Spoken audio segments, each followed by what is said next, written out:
ചങ്ങായിസ്, നമുക്കിന്നൊരു അടിപൊളിയായിട്ട് റെസ്റ്റോറൻറ്റിലൊക്കെ കിട്ടുന്ന അതേ രുചിയിലുള്ളൊരു ചിക്കൻ നൂഡിൽസിൻ്റെ റെസിപ്പി നമുക്ക് വീട്ടിൽ എളുപ്പത്തിൽ എങ്ങനെ ഉണ്ടാക്കാൻ നോക്കിയാലോ. അത് മാത്രമല്ല, കടകളിലൊക്കെ കിട്ടുന്ന അതേ രുചിയിലും നല്ല ആ ഒരു ലുക്കിലൊക്കെ നമുക്ക് വീട്ടിൽ എങ്ങനെയാണ് എളുപ്പത്തിലാക്കി എടുക്കുക എന്നുള്ളത് നോക്കാം കേട്ടോ.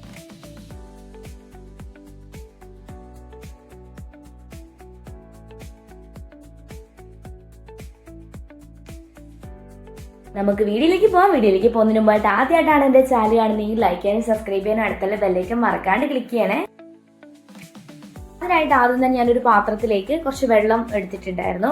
അതിലേക്ക് കുറച്ച് ഉപ്പും അതുപോലെ തന്നെ 1 ടീസ്പൂണ് ഓയിൽ, സൺഫ്ലവർ ഓയിൽ, ഏതെങ്കിലും റിഫൈൻഡ് ആയിട്ടുള്ള ഓയിൽ ചേർത്തിട്ട് ഇത് നന്നായിട്ടൊന്ന് തിളച്ച് വരുമ്പോഴത്തേക്കും നമുക്ക് ഇതിലേക്ക് നൂഡിൽസ് നമുക്ക് ചേർത്ത് കൊടുക്കാവുന്നതാണ്. ആദ്യം തന്നെ നമ്മളിത് നൂഡിൽസ് ഒന്ന് കുക്ക് ചെയ്തെടുക്കുകയാണ് നമ്മളിവിടെ ചെയ്യുന്നത്. ഞാനിപ്പോൾ ആവശ്യമായിട്ടുള്ള എടുത്തിട്ടുണ്ട്. ജസ്റ്റ് ഒന്ന് ഇതുപോലെ ഒന്ന് ഇളക്കി കൊടുക്കുക കേട്ടോ, ഒരുപാട് ഇളക്കരുത്. അങ്ങനെയാകുമ്പോൾ നമ്മുടെ നൂഡിൽസ് ഒക്കെ പൊടിഞ്ഞു പോകുന്നതായിരിക്കും. നമുക്ക് ആ ഒരു ലെങ്ത്തിൽ തന്നെ നമുക്ക് കിട്ടാൻ വേണ്ടി ജസ്റ്റ് ഒന്ന് ഇതുപോലെ ഒന്ന് ഇളക്കി കൊടുക്കുക കേട്ടോ. മാത്രമല്ല, ഒരു 80% മാത്രം കുക്കായാൽ മതി, ഒരുപാട് കുക്കാവരുത്. നമുക്ക് വേഗം തന്നെ കുക്കായി കിട്ടുന്നതായിരിക്കും, ഒരുപാട് നേരം ഒന്നും എടുക്കുന്നുണ്ടാവില്ല. ഇതിപ്പോൾ നമുക്ക് കുക്കായിട്ടുണ്ട്. ഈ ഒരു പരുവം ആകുമ്പോഴത്തേക്കും നമുക്കിതിൻ്റെ വെള്ളമൊക്കെ മാറ്റിയിട്ട് ഡ്രെയിൻ ചെയ്തെടുക്കാവുന്നതാണ് കേട്ടോ. അതായത് ഇതുപോലത്തെ ഒരു പാത്രത്തിലേക്ക് ഞാൻ മാറ്റിയിട്ടുണ്ട്. അതോടൊപ്പം തന്നെ അതിലേക്ക് തണുത്ത വെള്ളമാണ് ഞാൻ ഒഴിച്ചു കൊടുക്കുന്നത് കേട്ടോ. കാരണം ഇത് ഓൾറെഡി ചൂടുള്ളത് കൊണ്ട് ആ ചൂടിൽ വീണ്ടും വേകാൻ ചാൻസ് ഉണ്ട്. അതുകൊണ്ട് അത് ഒഴിവാക്കാനായിട്ട് തണുത്ത വെള്ളം തന്നെ വേഗം തന്നെ ഒഴിച്ചു കൊടുക്കുക. അതായത് ഇതുപോലെ. അതുപോലെ തന്നെ ഒരു 2 ടീസ്പൂൺ ഓയിൽ ഇതിൻ്റെ മുകളിലേക്ക് ഒന്ന് ചേർത്തിട്ട് അതും കൂടി ചേർത്ത് ഒന്ന് മിക്സ് ചെയ്ത് മാറ്റി വെക്കാം. ായിട്ട് നമ്മൾ ഏത് പാത്രത്തിലാണ് നൂഡിൽസ് ആക്കാൻ ആഗ്രഹിക്കുന്നത് ആ ഒരു പാത്രത്തിലേക്ക് കുറച്ച് സൺഫ്ലവർ ഓയിൽ ചേർത്ത് കൊടുക്കുന്നുണ്ട്. അതുപോലെ ഒരു 3 മുട്ട ചേർക്കുന്നുണ്ട്. ഈ ഒരു 3 മുട്ടയിൽ കുറച്ച് ഉപ്പും കൂടി ചേർത്തിട്ട് ഈ ഒരു മുട്ട നമുക്കിത് നന്നായിട്ടൊന്ന് ചിക്കി എടുക്കാവുന്നതാണ്. ഇതുപോലെ ഒന്ന് ചിക്കിയതിന് ശേഷം നമുക്കിത് വേറൊരു പാത്രത്തിലേക്ക് മാറ്റി വെക്കാവുന്നതാണ് കേട്ടോ. അതേ കടായിൽ തന്നെ കുറച്ചും കൂടി സൺഫ്ലവർ ഓയിൽ ചേർക്കുന്നുണ്ട്. അടുത്തായിട്ട് നമുക്കിത് ചെറുതായിട്ട് ചോപ്പ് ചെയ്ത വെളുത്തുള്ളിയാണ് ഞാൻ ചേർത്ത് കൊടുക്കുന്നത് കേട്ടോ. ഒരു 5-6 അല്ലി ഉണ്ടാവും, അതും കൂടി ചേർത്ത് കൊടുക്കുന്നുണ്ട്. നമുക്കിതിലേക്ക് വെജിറ്റബിൾസ് ചേർത്ത് കൊടുക്കാം. ക്യാരറ്റാണ് ആദ്യം തന്നെ ചേർത്ത് കൊടുക്കുന്നത്. നീളത്തിൽ തന്നെ കട്ട് ചെയ്താണ് കേട്ടോ. അപ്പോൾ എല്ലാ വെജിറ്റബിൾസ് ഈ ഒരു ലെവലിൽ ലെങ്ത്തിലായിരിക്കും നമ്മൾ കട്ട് ചെയ്തെടുക്കുന്നുണ്ടാവുക. അതുപോലെ കുറച്ച് ക്യാബേജും കൂടി ഞാൻ അതിലേക്ക് ചേർക്കുന്നുണ്ട്.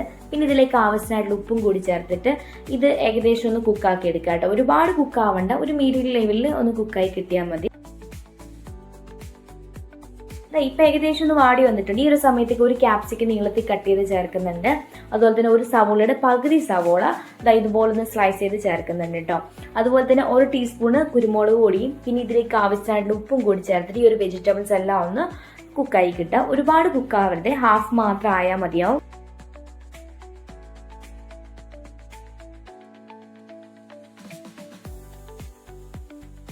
അതുപോലെ ഈ ഒരു സമയത്ത് ഞാൻ ഇതിലേക്ക് ഒരു 1/2 ടീസ്പൂൺ ഇഞ്ചി വെളുത്തുള്ളി പേസ്റ്റും കൂടി ചേർക്കുന്നുണ്ട് കേട്ടോ. എന്നിട്ട് അതിൻ്റെ ഒരു പച്ചമണമൊക്കെ മാറുന്നോടം വരെ വീണ്ടും നന്നായിട്ട് ഇളക്കി കൊടുക്കുക. നമുക്കിതിലേക്ക് സോസൊക്കെ ചേർത്ത് കൊടുക്കാവുന്നതാണ് കേട്ടോ. 1.5 ടീസ്പൂണോളം സോയാ സോസ് ചേർക്കുന്നുണ്ട്. അതുപോലെ തന്നെ 1.5-2 ടീസ്പൂണോളം ടൊമാറ്റോ സോസും കൂടി അതിലേക്ക് ചേർക്കുന്നുണ്ട് കേട്ടോ. അതും കൂടി ചേർത്തിട്ട് നന്നായിട്ടൊന്ന് മിക്സ് ചെയ്ത് കൊടുക്കുക.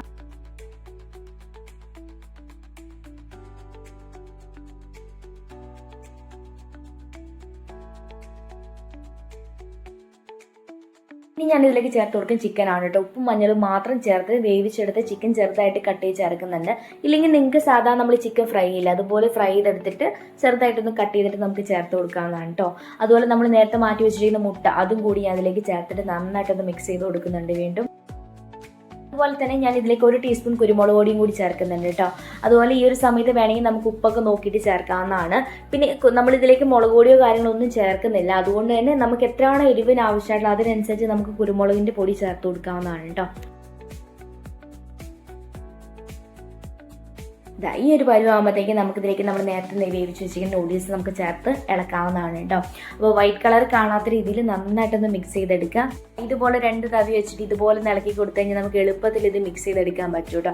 അങ്ങനെ വരുമ്പോൾ നമുക്കിതിൻ്റെ ലെങ്ത് ഒന്നും കട്ടാവാണ്ട് കറക്റ്റ് ആ ഒരു ലുക്കിലൊക്കെ നമുക്ക് കിട്ടുന്നതായിരിക്കും.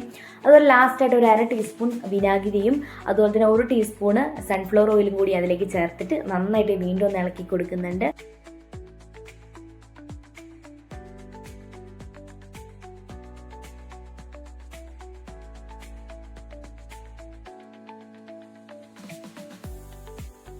നമുക്ക് അടിപൊളിയായിട്ട് റെസ്റ്റോറൻറ്റിലൊക്കെ കിട്ടുന്ന അതേ രുചിയിലും അതുപോലെ തന്നെ അതേ ലുക്കിലും നമുക്ക് വീട്ടിൽ എളുപ്പത്തിലായി കിട്ടിയിട്ടുണ്ട് കേട്ടോ. കഴിക്കാനാണെങ്കിലും നല്ല സൂപ്പർ ടേസ്റ്റാണ്, ഉണ്ടാക്കാനാണെങ്കിലും വളരെ ഈസിയാണ് കേട്ടോ. അപ്പോൾ ഇതെല്ലാവരും ഒന്ന് ട്രൈ ചെയ്ത് നോക്കണേ. അപ്പോൾ ഈ ഒരു വീഡിയോ ഇഷ്ടപ്പെട്ടാൽ ലൈക്ക് ചെയ്യാനും കമൻറ്റ് ചെയ്യാനും സബ്സ്ക്രൈബ് ചെയ്യാനൊന്നും മറക്കരുതേ. മറ്റൊരു വീഡിയോ ആയിട്ട് കാണും വരെ താങ്ക് യു, ബൈ ബൈ.